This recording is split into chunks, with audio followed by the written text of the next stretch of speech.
Hi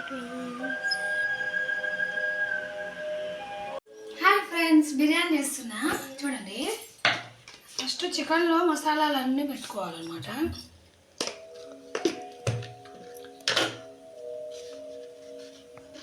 పసుపు అయిపోయింది, పసుపు తేవాలి.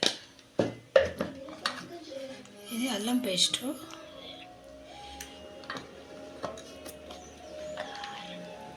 పెరుగు,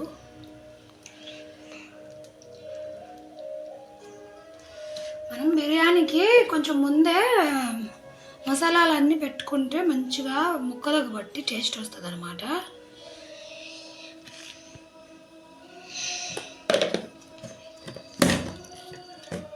ఈ కారము మాది కారం లేదు, కొంచెం తక్కువ ఉంది కారము, అందుకనే అంత వేసిన.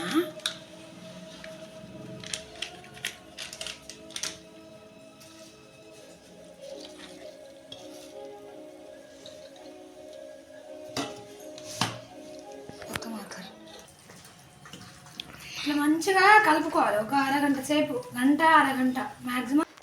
ఇక్కడ ఆనియన్స్ ఫ్రై చేశాను అనమాట. ఫ్రైడ్ ఆనియన్స్ కొంచెం కావాలనేసి. నేను అంతకుముందు ఎప్పుడూ ఇలా ట్రై చేయలేదు, ఈసారి ఫస్ట్ టైం అనమాట. చాలా బాగా వచ్చింది. మొన్న డీమార్ట్లో మేము సరుకులు తీసుకుంటున్నప్పుడు బిర్యానీ రైస్ తీసుకుందామంటే నీకు చేయలేవు, నీకు చేత కాదన్నారు మా సారు. హైదరాబాద్లో ఉన్నప్పుడు చేసినప్పుడు బాగా తినేది, కానీ ఇప్పుడు ఆ రోజు ఎందుకో అలా అన్నారు, అది నాకు మంచిగా అనిపించలేదన్నమాట. మాది కుక్కర్ చూశారు కదా, ఇగో ఈ కుక్కర్ నిండా చేస్తే దాంట్లో 3/4 అంటే రెండు కంటే ఎక్కువ వంతులు మా సారే తినేది. అంత ఇష్టంగా తినేది అనమాట మా సారు బిర్యానీ. ఇక్కడ మటన్ అయ్యింది, కొంచెం 1/2 kg మటన్ తెచ్చానని అన్నాను కదా, మటన్ అయ్యింది. తర్వాత బిర్యానీ ప్రిపేర్ చేస్తున్నా అనమాట.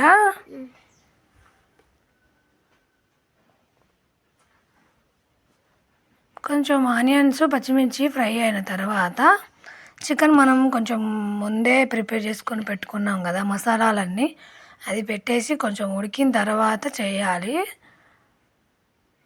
ఇది దమ్ పెట్టి చేసింది. నేను ఎప్పుడూ కుక్కర్లో డైరెక్ట్గా ఇట్లా చికెను ఫ్రై అయిన తర్వాత నీళ్ళు పోసి బియ్యం వేసి కుక్కర్ విజిల్ పెట్టి చేస్తానన్నమాట కుక్కర్ బిర్యానీ. అది కూడా బాగానే ఉంటుంది.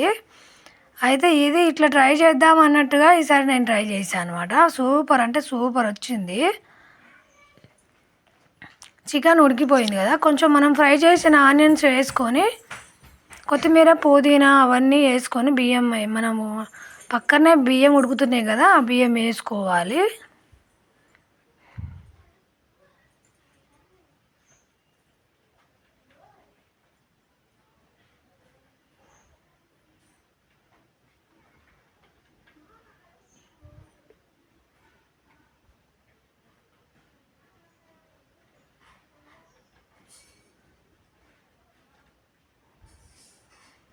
ఇదిగోండి బియ్యం ఉడుకుతున్నాయి, బాస్మతి రైస్ అనమాట. మంచిగా ఉడికిపోయింది అనమాట. చికెను స్కిన్ పైన ఊడిస్తుంది. మంచిగా ఉడికిన తర్వాత మనం రైస్ ఉడకబెట్టుకున్నాం కదా, అది వేసుకోవాలి. అది 70 to 80% ఉడకాలి. ఉడికితే దమ్ పెట్టినప్పుడు సరిపోతుంది అన్నమాట. కొంచెం కొత్తిమీర పుదీనా ఉల్లిగడ్డలు మనం ఫ్రై చేసుకున్నవి వేసుకొని బియ్యం వేసుకోవాలి. అయితే ఇందులో అన్నం పెట్టేసి మూత పెట్టి బిర్యానీ చేసిన తర్వాత దమ్ పెట్టినప్పుడు బాగా నిండుగా వచ్చేసింది అనమాట, తీయడానికి వీలు కాలేదు. అందుకనే ఇంకో అన్నం వండిన గిన్నెలో నేను తీసేసాను అనమాట. వేరు చేసేసాను. చేసుకొని తింటుంటే ఎంత బాగుందంటే అంత బాగుంది. మీకు నచ్చితే మీరు ట్రై చేయండి. మన ఛానల్ని కొత్తగా ఎవరైనా చూస్తే సబ్స్క్రైబ్ చేసుకోండి, లైక్ చేయండి. మీకు నచ్చితే, మీకు డౌట్స్ ఉంటే కామెంట్ చేయండి. Bye bye.